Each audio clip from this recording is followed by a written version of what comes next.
Hey guys, so today I'm going to do an overview slash review slash demo of the Instax Mini 8 camera by Fuji. I got this camera like over half a year ago, so what's that, like 7-8 months ago, and I've had a chance to use it and try it out, and I can say that I really like this camera. I wanted a Polaroid camera for so long, like my whole life pretty much, since being a little child, and I never had the chance to own one, and then when I saw this on the market I was like, got to have. So first off I'm going to talk about what's inside the box. So of course you get your camera here, which mine's in the colour white obviously. I like white, it's one of my favourite colours, don't ask why. And then you also get your like instructions and things to do with like batteries, and most of it's in like funky languages that I don't understand. Then you also get this little, I think this is like a little macro lens, and it's all blurry and it's like I've got glasses. Whoa. So if I just show you now, this will clip onto the end of here like this. I'm not going to put it on, but it will go onto the end of there, and you can obviously take more close-up pictures. This is what the box looks like. So cute. So in here I've got some films.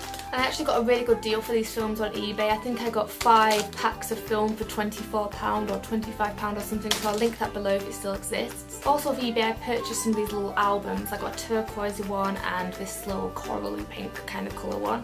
And these, well, these have some more Polaroids in, but they have these little wallets inside, which you can obviously fill with your Polaroids, and I thought they were really cute.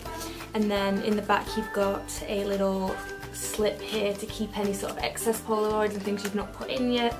They also come with a sheet of stickers, and they look like this. Some hilarious spell mistakes there. Awesome. This is the camera itself. It's this sort of size. It feels really nice and sturdy in your hands.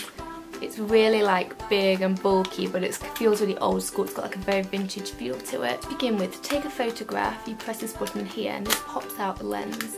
And the camera will actually take a little while to warm up. It will take about up to 10 seconds I would say, and there's a little light here. Once the light goes off, the camera's ready to take a photo. It's also got this little setting dial on here, and whichever light lights up you need to turn this little dial towards that. Obviously you can tell by the little pictures here what each one means, but there's like indoors, cloudy, sunny, etc. And this little dial just moves. As you can see, I'm indoors now. The camera's detected that from the light that I've got inside my bedroom. And there's also a little flash here, and the flash always comes on every single time you take a photo. I've seen people online have actually taped something over the top of this because it can be annoying if you don't want a flash. This button here is your button you press to shoot, so once you press this button it will take a photo, but only when the lens is open. So don't worry about having this in your bag and this pressing on its own. As long as the lens is closed, it can't take a photo. You get this little toggle here to keep this around your wrist. I'd recommend doing this just so that you don't drop the camera. This section here is for your batteries, and it takes AA batteries. This of course is the back of the camera. Here's your viewfinder, and this goes down to this little area here which tells you how many frames and like how many shots you've got left. Which is really handy. Here is of course your film. I'm not going to open this because of course I've got a film in here. You don't want to open this, it's pretty self-explanatory, but you don't want to open it when you've got a film in here because it's old style film and it will just expose and ruin all of your film, and it's not exactly cheap.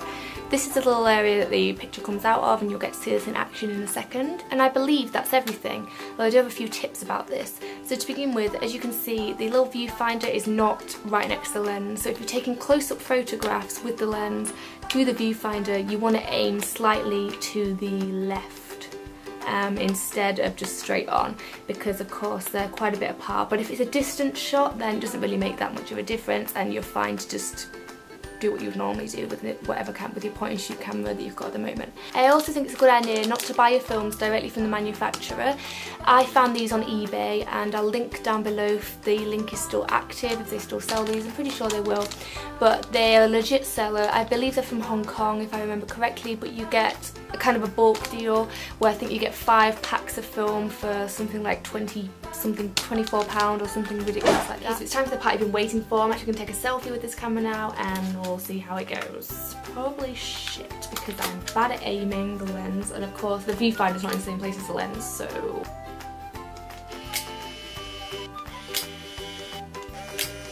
and it comes out like this.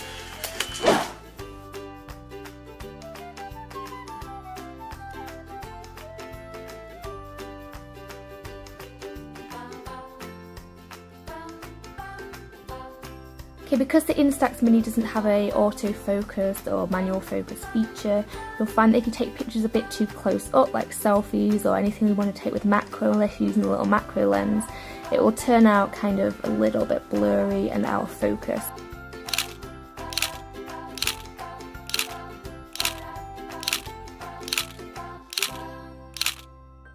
Overall, I really love my Instax Mini. As I said at the start of the video, like I've wanted a Polaroid camera for so long, like so many years, and I just love this. I love old photography. I don't like all this digital stuff. I love the idea that you take a Polaroid, you take a picture and only one exists. There's nothing else that looks the same as that one photograph. I love when we just browse and do old things that we own and we happen to find like photographs like this, you know, the ones in little packets with the negatives and everything. It's just so special to see these photographs years and years later, whereas if you've got them now digital, they're all over Facebook, they're all over your computer, they're all over Twitter and whatever website. I think the price of this camera's really good if you get it from the right place. I wouldn't recommend getting it from Urban Outfitters or somewhere like that because they always overcharge you. I believe that mine was from Amazon, and if I remember correctly it was about £40, which I think is amazing. And like I've done, I love just creating these little albums of pictures of my pets and like holidays and trips and pictures with friends. It's so much fun, it's so easy. Also, if you happen to own this camera and you've taken some Polaroids with it yourself, I'd love to see them on Twitter. My Twitter will be in the description, but it's just at Meteosprite, just like my YouTube channel name. So that's it for this video, guys. I'll see you on Tuesday. Bye! You've got to have a catchphrase. Hey bros, it's me, Meteosprite. Hey guys. Hello. Hey guys, what's crack-a-lackin'? Why not throw in a mascot for good measure? That's Ot the Otter. Inventive name.